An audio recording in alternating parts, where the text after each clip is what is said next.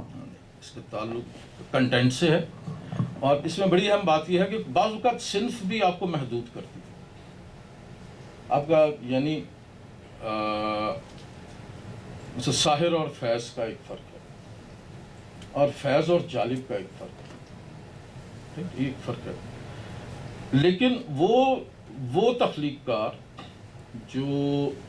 جس کے ہاں تاریخ کا ایک ازلی شعور ہے، جس کے ہاں جبر کا ایک شعور ہے، جس کے ہاں جو شعری روایت سے آگاہ ہے، تو وہ بہت ساری ایسی چیزیں ہیں کہ یعنی انسانی جبر جو ہے اور انسان جس استحصال کا شکار ہے، یہ موضوع ہمیشہ ریلیونٹ رہے. رائٹ؟ اگر آپ یہاں تک رہیں گے نیند کو بد دعا نہ دے جانا، گیسوں کی ہوا نہ دے جانا، تو یہ کوئی ایسا مسئلہ نہیں ہے. رائٹ؟ معاملات اس سے مختلف ہے، زندگی سنجیدہ ہے اس سے، یعنی یہ ایک لیول تک، ٹین ایج رومانٹسزم ایک لیول تک ہوتا ہے. لیکن جہاں انسان کی بات ہوگی یہ موضوع ہمیشہ ریلیونٹ رہے گا. ہماری اردو شعری روایت غزل جو ہے، اس کے محبوب موضوعات کیا ہیں اگر ہم اس پہ غور کریں تو وہ تصوف ہے، گل و بلبل ہے، اور ہجر و وصال ہے. اچھا، آج کے زمانے میں یہ کیا ہے؟ تصوف جو ہے، اگر ٹالرنس اتنی ہو تو یہ عباسی دور کی اختراع ہے، اس کا مذہب سے کچھ لینا دینا نہیں ہے. لوگ اسے سمجھ رہے ہیں کہ صوفی شاعر، بھائی وہ کیا صوفی، یہ صوفی کیا ہوتے ہیں؟ تصوف، صوف، یہ عربک میں موجود ہی نہیں ہے لفظ، یہ عباسی دور میں کوائن ہوا ہے.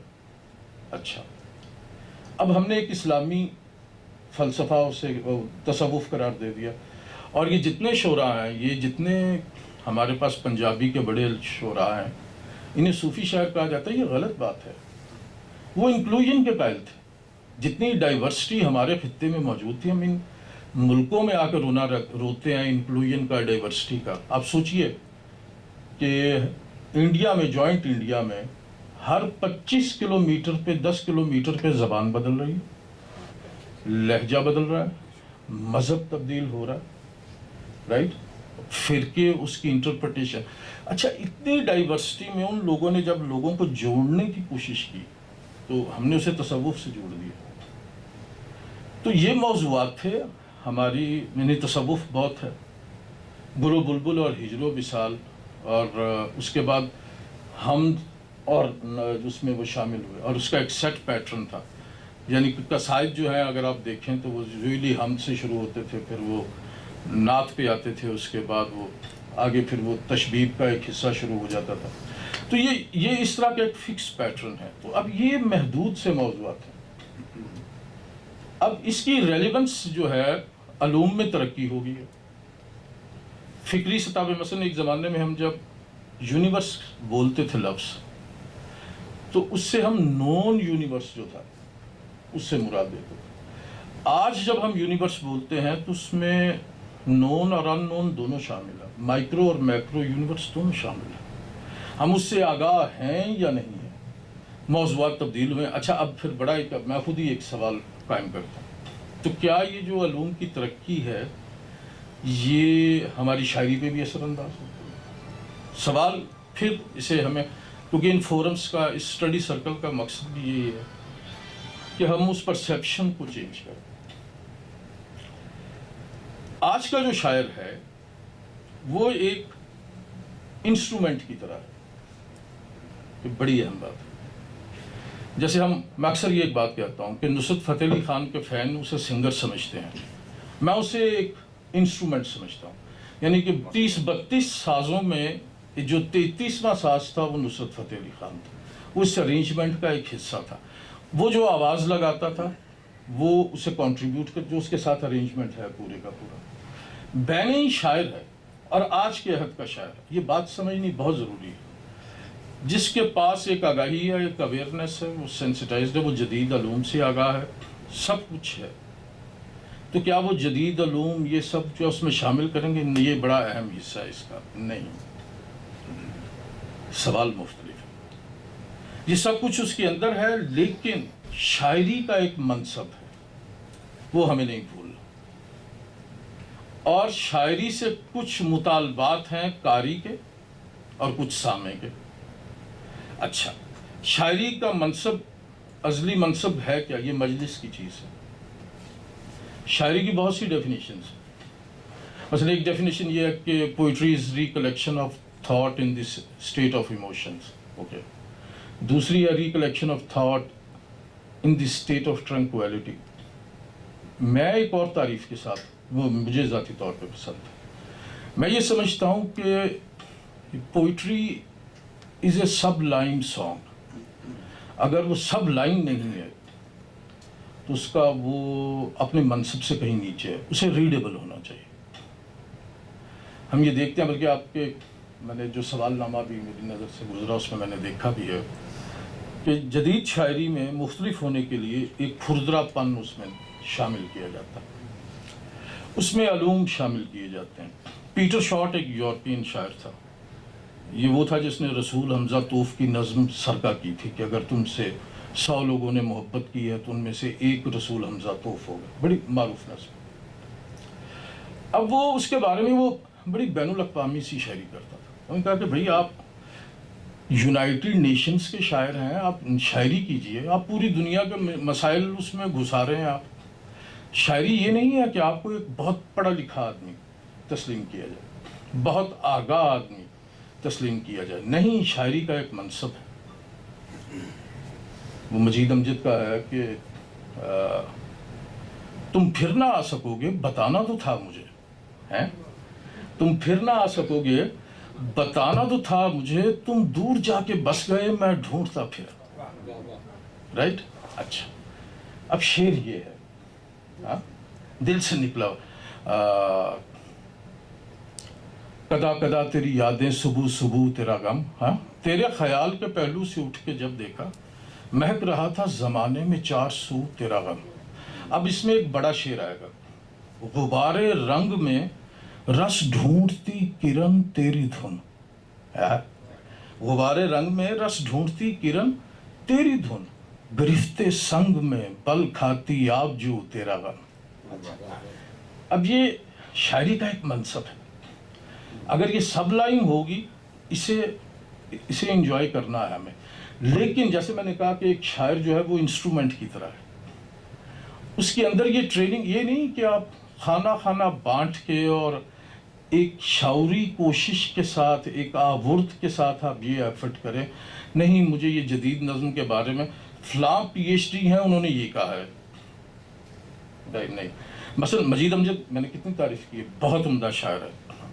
لیکن خواجہ ذکریہ اگر انہیں نہ ملتے تو شاید وہ ان کا پی ایچ ڈی کا تھیسس تھے، اور جامعات میں انہوں نے، خواجہ صاحب نے انہیں مجید امجد صاحب کو وہ گھسا دیا. اچھا، اب وہ اس وقت وہ ہیڈ بھی ہو گئے شوکہ کہ ہر بندہ مجید امجد پہ بات کر رہا ہے، تو وہ ایک خاص طرح کا ایک بیانیہ بھی تخلیق کیا گیا. لیکن ایک اور بڑا ایشو ہے، ہمارے ہاں اردو میں تنقید کمزور تھی. جدید نظم کا جو پرسیپشن انہوں نے وہاں سے پڑھ کے کیا وہ بھی درست نہیں تھا. انہوں نے ایک خاص انداز سے نظم کو دیکھا، خاص طور پہ جدید نظم کو اس انداز سے دیکھا، وہ سمجھ ہی نہیں پائے. مثلا ایزرا پاؤنڈ نے اسے اسٹرکچر کیا. اس کے جدید امیج اسکول میں ونڈ ہیم لوئس تھا، اور اس کے ساتھ وارٹسزم کی ایک مفتی، میری اور خالد سہیل صاحب کی جو ہے نئی کتاب جو اس وقت امیزون پہ موجود ہے، ہم نے اس پہ یہ بحث چھیڑی، رائٹ، کہ انہوں نے اسے کس انداز سے. لیکن اس زمانے میں جو اس زمانے کے بڑے شاعر تھے جن پہ تنقید لوگوں کو، والٹ وٹمن تھا یا ٹی ایس ایلیٹ تھا یا ان سے پہلے کے جو لوگ تھے ہمارے ہاں جو پڑھے جا رہے تھے، ان پہ ایک تو تنقید وہاں پہ موجود نہیں تھی. لیکن یہاں پہ ایک مخصوص مذہبی مزاج کے ساتھ اس بات کو ذہن میں رکھیے کہ مذہب، ادب کی جمالیات جو ہے وہ مذہب سے کشید کی جاتی ہے. اچھا، لفظ جو ہے ہمارا جس کا برتاؤ کرتے ہیں، یہ اس تہذیب میں سے نکلا ہوا، ہمارے کلچر میں سے، ہمارے رہتل میں سے نکلا ہوا ایک لفظ ہے. یعنی جب آپ سوچتے ہیں تو وہ لفظ بھی بعض اوقات آپ کو سپورٹ نہیں کرتا. یعنی ہمارے ادبی زبان میں مذہب موجود ہے،